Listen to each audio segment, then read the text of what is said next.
morning, folks, and welcome to Power Negotiating. Today's session is going to be on the dreadful alternative, one of the aspects of motivation.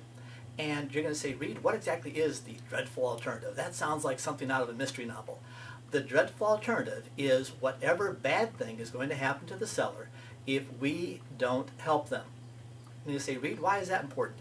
The reason that's important is we're not giving them an offer and negotiating against someone else.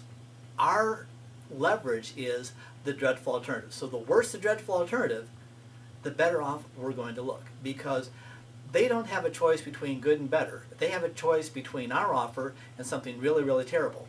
And your job is to find out what that is. And let's talk about that. When you're talking to someone, they don't want to tell you what the dreadful alternative is. And so what you want to do is you want to gradually coax it out of them by doing a couple things. So number one, you tell them exactly what you can do. I am a real estate investor. I don't know what I can do, but I know how to find out. Would you mind if I ask you a few questions? Because once I know what your situation is, I can help you by making the best offer I possibly can. So if they're facing a foreclosure, you want to know when that is. And you want to ask them questions. And I never tell people anything. Remember the old saying, if I tell you, it might be a lie. If you tell me, it's always going to be the truth, at least according to you.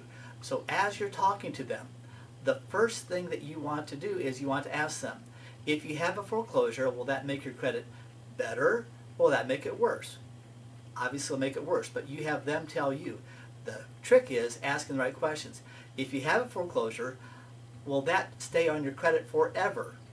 Yes, it will.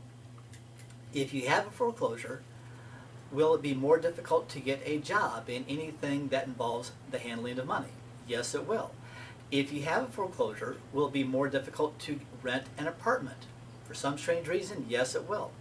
If you have a foreclosure on your credit, will it make it more difficult to get auto insurance? Yes, it will.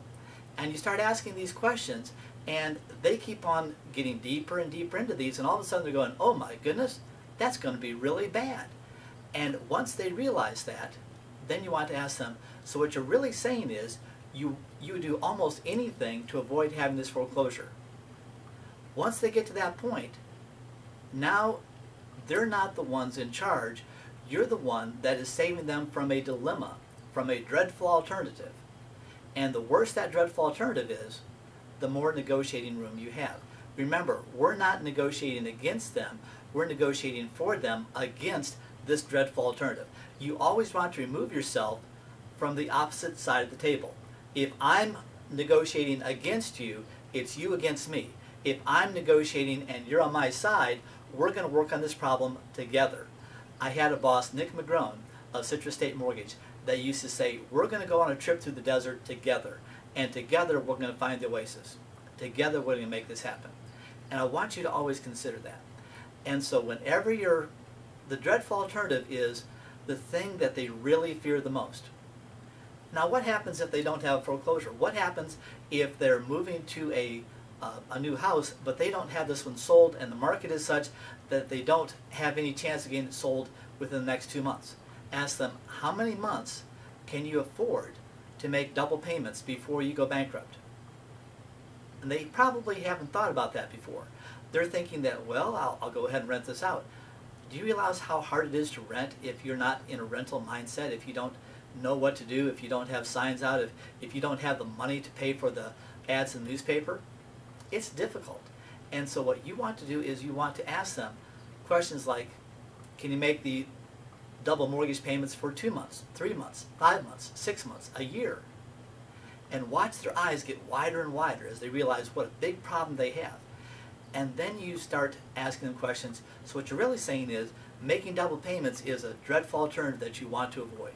Don't use the words dreadful alternative. Making double payments is something that you really want to avoid. If I could find a way that would solve that problem, would that meet your needs? Yes, it would. Great. What have we just done? We've done a partial presentation. We've matched up their needs with my benefits, and we've gotten just a very preliminary yes. We build on that. What happens if they're in the military and they have a foreclosure? What happens to their credit? Their credit is trashed, but also they might lose their security clearances. if they're in a top secret or something clearance, they might lose their profession. And if they're making $100,000 a year and this happens to them, boom, they're in deep trouble. Now you're going to say, Reed, if they're making that type of money, why would they be in foreclosure? What if they get transferred to another area? They can't sell their house right now. And they don't have any extra money to make double payments. Do they really care that much about the equity in this house compared to their career that they've worked all their life to create? Not as much.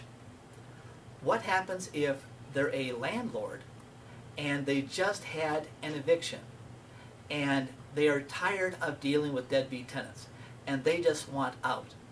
Do they really care that much about the equity that's in the house? Message received.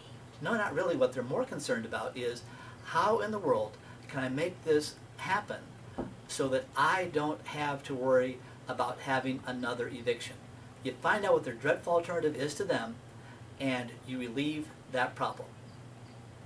In our next session, we're going to be dealing with the different types of people.